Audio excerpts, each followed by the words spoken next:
Retomamos la lectura del texto, Deuteronomio 4, vamos a leer de los versículos 32 al 40. Pregúntale al tiempo pasado, a los días que te han precedido, desde que el Señor creó al hombre sobre la tierra, si de un extremo al otro del cielo sucedió alguna vez algo tan admirable o se oyó una cosa semejante. ¿Qué pueblo oyó la voz de Dios que hablaba desde el fuego como la viste tú y pudo sobrevivir? ¿O qué Dios intentó venir a tomar para sí una nación de en medio de otra, con milagros, signos y prodigios, combatiendo con mano poderosa y brazo fuerte, y realizando tremendas hazañas como el Señor tu Dios lo hizo por ustedes en Egipto delante de tus mismos ojos? A ti se te hicieron ver todas estas cosas para que sepas que el Señor es Dios y que no hay otro Dios fuera de Él. Él te hizo oír su voz desde el cielo para instruirte. En la tierra te mostró su gran fuego y desde ese fuego tú escuchaste sus palabras. Por amor a tus padres y porque Él eligió a la descendencia que nacería de ellos, el Señor te hizo salir de Egipto con su presencia y su gran poder. Desposeyó a naciones más numerosas y fuertes que tú, te introdujo en sus territorios y te los dio como herencia hasta el día de hoy. Reconoce hoy y medita en tu corazón que el Señor es Dios, allá arriba en el cielo y aquí abajo en la tierra, y no hay otro. Observa los preceptos y los mandamientos que hoy te prescribo. Así serás feliz, tú y tus hijos después de ti, y vivirás mucho tiempo en la tierra que el Señor tu Dios te da para siempre. Esto es ni más ni menos que una impresionante homilía, podríamos decir, sobre la elección de Israel. Y representa, en serio, una de las cumbres en cuanto a estilo y teología de todo el libro del Deuteronomio. Este textito que acabamos de leer. En su forma actual, bueno, es probable que proceda del periodo del exilio, ¿no? Esto que venimos diciendo siempre, la presencia del concepto bará, que aparece en el versículo 32, crear, aplicado a la creación del hombre, es rara en esta época. Lo encontramos frecuentemente en el Deuteronomio y especialmente en el libro del profeta Isaías, en el capítulo 45, versículo 12 concretamente, que es lo que corresponde del libro de Isaías, es lo que corresponde a lo que se llama el segundo Isaías o al Deutero Isaías, que corresponde a un profeta, discípulo seguramente del Isaías que llevaba ese nombre, que predicó en la época, digamos, en el año anterior a la vuelta del destierro. ¿Sí? Que es la parte del libro del profeta Isaías que va del capítulo 40 al capítulo 55. Bueno, todo eso pertenece a la predicación de un profeta que anunció la vuelta del destierro, ¿no? Un año antes de ocurrir. Y lo mismo también en la polémica contra la idolatría, queda claro que Yahvé es el único Dios. Acá hay un tema, no sé si alguna vez lo hablamos, ¿no? Pero creo que sí. Aparece un monoteísmo explícito en este texto. ¿Y cuándo el pueblo de Israel llegó a esa concepción? En la época esta que estamos diciendo, en la época del exilio y post-exilio. Este tipo de textos lo encontramos en estos profetas, ¿no? En un primer Isaías, en un segundo Isaías, ¿no? O en los profetas después del destierro, porque antes nos encontramos normalmente con estas expresiones que nos tienen acostumbrados en todo el Pentateuco, ¿no? ¿Qué Dios hay más grande que nuestro Dios? Pero ahí están dando vueltas los dioses. El nuestro es el más grande. Pero esta formulación de que Dios es el único y no hay otro, bueno, es bien tardío esto, ¿no? Claramente, esto es un signo evidente, ¿no?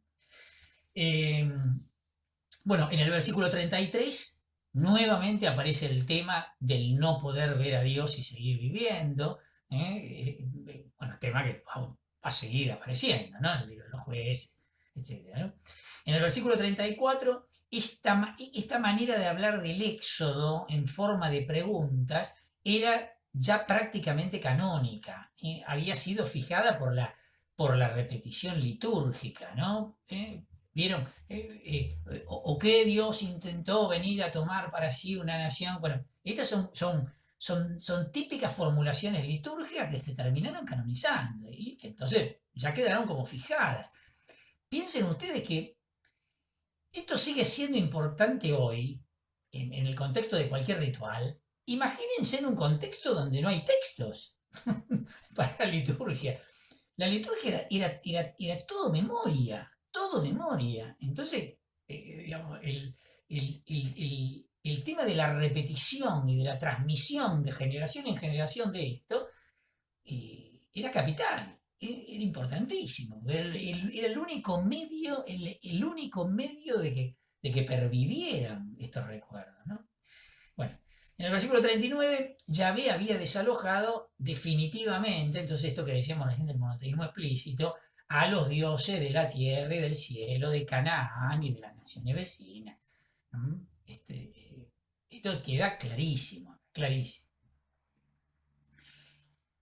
Sigo leyendo, versículos 41 al 43, un texto como fuera de lugar, ahora lo vamos a aclarar.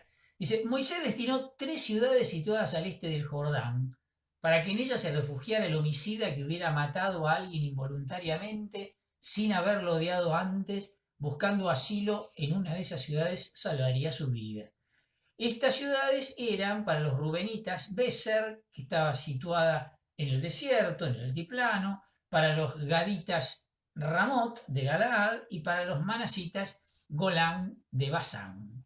Se refiere a estas 3 tribus de las cuales ya habíamos hablado, ¿no? La tribu de Rubén, la tribu de Gad y la media tribu de Manasés. Es difícil saber por qué esta noticia está colocada aquí, antes del segundo discurso de Moisés. Lo más probable, pero nada más que lo más probable, es pensar que se está intentando completar la descripción del asentamiento al este del Jordán, en lo que se llama la Transjordania. Pero el mismo tema, digamos, por eso digo que es nada más que probable, porque el mismo tema aparece de nuevo en el Código Deuteronomista, ya lo vamos a ver en el capítulo 19, versículo 1 al 13, que sigue el libro de la Alianza. Entonces, digamos, no se entiende muy bien qué hace esto acá cortando todo. En el versículo 42 dice, el santuario, como ya aclaramos en varias oportunidades, especialmente cuando lo hemos visto esto en la legislación del Código de la Alianza en el Éxodo, ¿no? No servía como refugio de un homicidio voluntario. El objeto de esta medida era claro, era frenar de algún modo la venganza en ausencia de una fuerza política, al menos hasta que se pudiera juzgar la situación. Entonces tenían estos lugares de referencia un asilo para preservar la vida de la venganza. Bueno, con esto termina la primera parte, cuando hicimos la descripción de las 4 partes del libro del Éxodo, del libro del Deuteronomio. Bueno, acá estaría terminando la primera parte. Y entramos a la segunda, que corresponde al segundo discurso de Moisés, con la introducción al libro de la ley. Leo entonces capítulo 4, versículos 44 al 49. Esta es la ley que Moisés expuso a los israelitas, y estas son las normas, los preceptos y las leyes que les dictó después que salieron de Egipto, cuando todavía se encontraban al otro lado del Jordán, en el valle que está cerca de Bet Peor. Allí tenía su territorio Sihón, el rey amorreo que habitaba en Hesbón. Pero al salir de Egipto, Moisés y los israelitas lo derrotaron y se apoderaron de su territorio. Lo mismo hicieron con el país de Og, rey de Basán. Así conquistaron los países de los 2 reyes amorreos de la Transjordania, desde Aroer, en la orilla del torrente Arnón, hasta el monte Sirión, o sea, el Hermón, incluida toda la Arabá al este del Jordán, hasta el mar de la Arabá al pie de las laderas del Pisgah. Bueno, estos versículos claramente son una extensa nota introductoria, paralela a cuál, y paralela al comienzo del Deuteronomio, capítulo 1, versículo 1 al 5, en la que se notan claramente los retoques redaccionales que habrá tenido, por ejemplo, ¿En dónde? Y en el doble título que tiene. Si ustedes miran el versículo 44 y el versículo 45, los dos son una introducción. Se repite la introducción. Esta es la ley, estas son las normas. Sí, correcto. Eh, y justamente en esos versículos, ¿no? Esta es la ley, la Torá, ¿no? Es el conjunto de la legislación que es especificada en la segunda introducción, ¿no? Como normas, preceptos y leyes. Ya en el capítulo 1, versículo 5, había aparecido una expresión similar, esto que señalábamos hace un rato también, ¿no? Moisés comenzó a explicar esta Torá, esta ley. Esta afirmación entonces abre el camino para la forma de homilía que tienen todos estos capítulos. La Torá es presentada a los israelitas en el momento de entrar en la tierra. Otra vez encontramos la íntima conexión entre ley y tierra. Y en los versículos 47 al 49 hay como un breve resumen de las conquistas transjordánicas, digamos, ¿no? De las conquistas que se realizaron para ocupar esta zona que va a ser como la antesala luego del cruce del Jordán, va a ser propiamente la conquista de la tierra. Seguimos leyendo el texto, entramos en el capítulo 5 y nos encontramos con la lectura de las famosas 10 palabras, ¿no? Otra vez los 10 mandamientos. Moisés convocó, leo del versículo 1 al versículo 22. Moisés convocó a todo Israel y les dijo: escucha, Israel, los preceptos y las leyes que yo promulgo hoy en presencia de todos ustedes. Apréndanlos para ponerlos en práctica cuidadosamente. El Señor nuestro Dios hizo una alianza con nosotros en el Horeb. No la hizo con nuestros padres, sino con nosotros, los que hoy estamos aquí todos con vida. En la montaña les habló cara a cara desde el fuego, mientras yo hacía de intermediario entre el Señor y ustedes para anunciarles su palabra, porque ustedes, atemorizados por el fuego, no habían subido a la montaña. El Señor dijo: yo soy el Señor tu Dios que te hice salir de Egipto, de un lugar de esclavitud. No tendrás otros dioses delante de mí. No te harás ninguna escultura y ninguna imagen de lo que hay arriba en el cielo, o abajo en la tierra, o debajo de la tierra en las aguas. No te postrarás ante ellas ni les rendirás culto, porque yo soy el Señor tu Dios, un Dios celoso, que castigo la maldad de los padres en los hijos hasta la tercera y cuarta generación, si ellos me aborrecen. Y tengo misericordia a lo largo de 1000 generaciones, si me aman y cumplen mis mandamientos. No pronunciarás en vano el nombre del Señor tu Dios, porque Él no dejará sin castigo al que lo pronuncia en vano. Observa el sábado para santificarlo, como el Señor tu Dios te lo ha ordenado. Durante 6 días trabajarás y realizarás todas tus tareas, pero el séptimo día es día de descanso en honor del Señor tu Dios. En él no harán ningún trabajo ni tú, ni tu hijo, ni tu hija, ni tu esclavo, ni tu esclava, ni tu buey, ni tu asno, ni ningún otro de tus animales, ni tampoco el extranjero que reside en tus ciudades. Así podrán descansar tu esclavo y tu esclava como lo haces tú. Recuerda que fuiste esclavo en Egipto y que el Señor te hizo salir de allí con el poder de su mano y la fuerza de su brazo. Por eso el Señor tu Dios te manda celebrar el día sábado. Honra a tu padre y a tu madre como el Señor tu Dios te lo ha mandado, para que tengas una larga vida y seas feliz en la tierra que el Señor tu Dios te da. No matarás, no cometerás adulterio, no robarás, no darás falso testimonio contra tu prójimo. No codiciarás la mujer de tu prójimo, ni desearás su casa, su campo, su esclavo, su esclava, su buey, su asno, ni ninguna otra cosa que le pertenezca.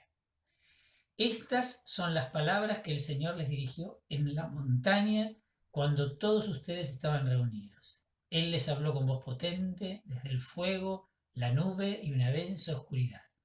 No añadió nada más, sino que escribió esas palabras en las 2 tablas de piedra que me entregó. Comienza el texto diciendo: Moisés convocó a todo Israel. A ver, la repetición de los 10 mandamientos y las homilías que siguen tuvieron lugar, al parecer, en la asamblea que ya mencionamos en varias oportunidades, ¿de qué? De la anfictionía, la asamblea de las tribus reunidas. Muchos opinan que el Deuteronomio original comenzaba aquí. Miren todas las hipótesis. A medida que vamos transcurriendo el Deuteronomio, vamos diciendo, algunos dicen que empezaba acá, otros dicen que empieza acá. Bueno, así de compleja fue la redacción del Deuteronomio para que haya quedado en el estado en el que nos llegó, ¿no? Escucha Israel, el famoso Shema Israel. Esta frase es la introducción característica al querigma del Deuteronomio. Lo que sigue inmediatamente a esta exhortación es la actualización litúrgica de la alianza. De ahí la referencia, ¿vieron cuando dice no con nuestros padres, sino con nosotros los que vivimos aquí en este día? Bueno, esto que decimos siempre, la actualización litúrgica. Los 10 mandamientos, como ya hemos visto, nos han llegado también en la versión sacerdotal. Acuérdense, ya los vimos en el libro del Éxodo, capítulo 20, versículos 2 al 17. Pero las dos versiones seguramente se remontan a otra más antigua y más breve, que sería la forma normal de las leyes apodícticas de este tipo, ¿no? Todo esto lo analizamos cuando vimos los 10 mandamientos en el libro del Éxodo. Por eso no me detengo ahora. En el versículo 6, el Señor empieza haciendo una solemne declaración de identidad. En el prólogo del Código de Hammurabi pasa exactamente lo mismo. Es decir, se identifica como el Dios que se reveló en el Éxodo. ¿Quién es Dios? El Dios que nos salvó. Pasa a ser como la definición de Dios, lo que Él hizo por nosotros para liberarnos, concretamente.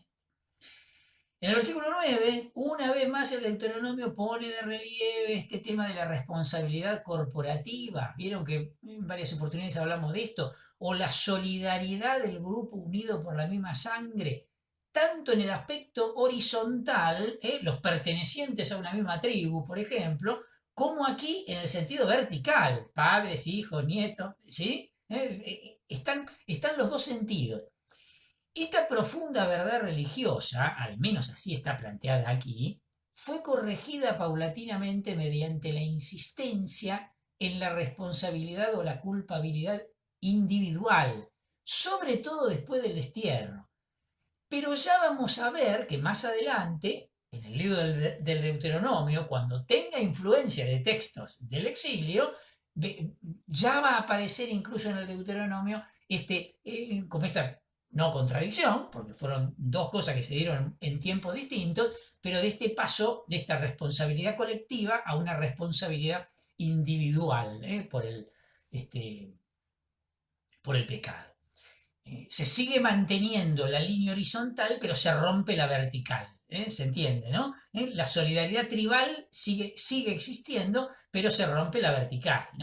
No porque mi padre hizo tal cosa, voy a ser castigado yo como hijo. ¿Ok? En el versículo 10 aparece otra vez el tema de la misericordia, el término hebreo es Gesed, es el típico amor de la alianza que implicaba la benevolencia, la fidelidad hacia la otra parte. Un concepto muy desarrollado o especialmente desarrollado en el libro del profeta Oseas, ¿no? Del versículo 12 al 15 aparece el tema de la observancia del sábado. Tiene aquí una motivación más social, no sé si se acuerdan de lo del libro del Éxodo, ¿no? Aquí aparece una motivación mucho más social y humanitaria, más al estilo de como había aparecido en el Código de la Alianza del Éxodo, en el capítulo 23, y no tanto en relación a la creación como en la versión sacerdotal, que es la de la referencia del Éxodo en el capítulo 20, donde están propiamente los 10 mandamientos, que obviamente hacen a su vez referencia al primer relato de la creación, que es de tradición sacerdotal, ¿no? Génesis capítulo 1. Se refiere más bien al periodo de esclavitud en Egipto para asociarlo al tema teológico deuteronomista del resto de Israel en la tierra, ¿no? Hay como una conexión con esto que habíamos hablado hace un ratito del tema profético del resto de Israel. En el versículo 21 no está claro si aquí se proponen dos leyes separadas, pero es significativo. Me estoy refiriendo a lo que sería el último o los últimos mandamientos. ¿Se acuerdan que en el libro del Éxodo nosotros, yo les mencionaba que la mujer venía por detrás de la casa y en el paquete de las posesiones del varón? Bueno, vieron que aquí cambia la cosa, ¿no? Es significativo que la mujer, la esposa, ahora aparece antes de la casa, lo cual refleja posiblemente un progreso en el pensamiento social. ¿Sí? De hecho, hay una modificación respecto del decálogo del capítulo 20 del libro del Éxodo. En el versículo 22, las estipulaciones morales de la alianza van dirigidas inmediatamente al cajal, ¿se acuerdan, no? A la asamblea. Y dice, y no añadió nada más. El texto da a entender que Yahvé le deja a Moisés la explicación de las 10 palabras en normas y preceptos. El acto de escribir la berit, la alianza, le otorgaba fuerza jurídica. Fíjense entonces, hay como una distinción entre lo que sería, obvio, todo simbólico esto, ¿no? No entiendan que yo estoy diciendo que fue así, pero el texto sugiere como que Dios escribió los 10 mandamientos en las tablas y le manda a Moisés a que escriba las normas y preceptos, que igual él le va a dictar, no es que Moisés lo va a hacer por su cuenta, pero que lo escriba Moisés. Y esto, la escritura le daba valor jurídico, ¿no? Si no quedamos en el ámbito de las palabras. Aún hoy día es así, por eso está la escritura de un título de propiedad, es lo mismo que esto, ¿sí? Bien, seguimos adelante. Vamos a leer ahora siempre capítulo 5, versículos 23 al 33. Cuando oyeron la voz que salía de las tinieblas, mientras la montaña ardía envuelta en llamas, todos ustedes, jefes de tribu y ancianos, se acercaron a mí y me dijeron: el Señor nuestro Dios nos ha mostrado su gloria y su grandeza y hemos oído su voz que salía desde el fuego. Hoy hemos visto que Dios puede hablar con los hombres sin que por eso mueran. Pero ahora, ¿por qué tendremos que morir consumidos por este gran fuego? Si seguimos escuchando la voz del Señor nuestro Dios, seguramente moriremos. ¿Hay acaso algún hombre que pudo sobrevivir después de haber oído la voz del Dios viviente que le hablaba desde el fuego como la hemos oído nosotros? Por eso, acércate y escucha lo que dice el Señor nuestro Dios y luego repítenos todo lo que Él te diga. Nosotros lo escucharemos y lo pondremos en práctica.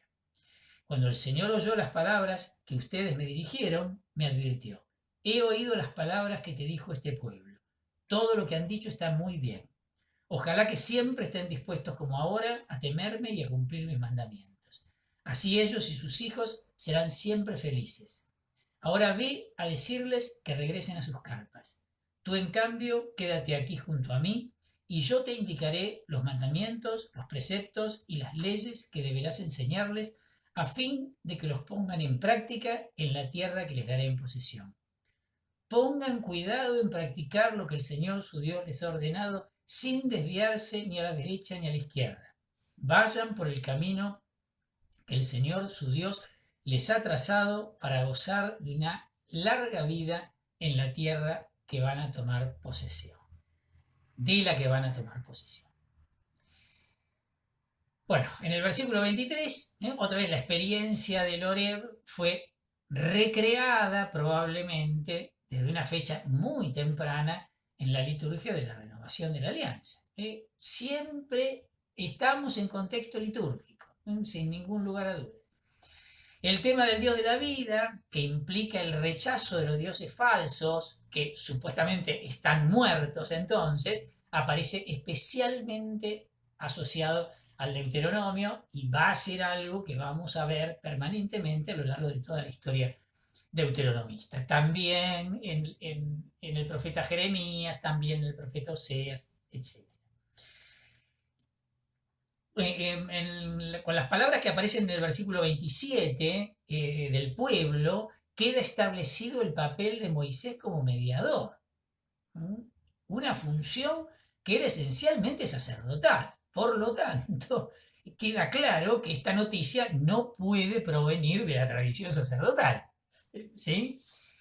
Versículo 31. Deuteronomio trata siempre de distinguir, esto que decíamos hace un ratito, ¿no? Entre las 10 palabras y todo el mandamiento. De hecho, en el texto masorético, en el texto hebreo aparece en singular, las normas y los decretos. O sea, el código deuteronomista debía regular la vida en la tierra. ¿Sí? Esta distinción que habíamos hecho recién, bueno, acá vuelve a aparecer. Versículo 33, para gozar de una larga vida. Tenemos que situar esta suerte de actitud moral del Deuteronomio en su contexto. En esa época no existía la idea de una recompensa en otro mundo o en otra vida. Por lo tanto, las consecuencias de la violación de la ley, especialmente por la injusticia, tenían su efecto acá en este mundo. ¿Sí? Esto tiene que ver lo dijimos en la introducción, ¿no?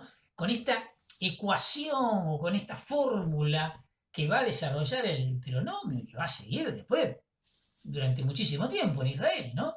Si vos sos fiel a la alianza, Yahvé está con vos y por lo tanto todo lo que hagas te va a ir bien. ¿No? Vieron que aparece frecuentemente prosperarás en todas tus empresas. Bueno, el que es fiel a la alianza le va bien. Gana la batalla, tiene la tierra fecunda, la mujer es fecunda y tiene un montón de hijos, no va a tener problemas, va a tener salud. Ahora, no sos fiel a la alianza y listo, ya ves, te deja en tus manos, digamos, y bueno, y arreglate. Y entonces, bueno, vienen las enfermedades, se pierde la batalla, la esterilidad, la tierra reseca. Es así, ¿no? Mucho tiempo después, habrá algunos textos que pongan en crisis esto, ¿no? Porque no es así, ¿no? No es que al bueno le va bien y al malo le va mal, no, de ninguna manera. No, no era así antes ni es así ahora. Entonces, bueno, habrá que revisar esta formulación porque no responde a la realidad. Bueno, pero en el Deuteronomio esto se plantea a rajatabla. Es así, ¿no? Y si te va mal es porque pecaste, es porque fuiste infiel. No hay vuelta.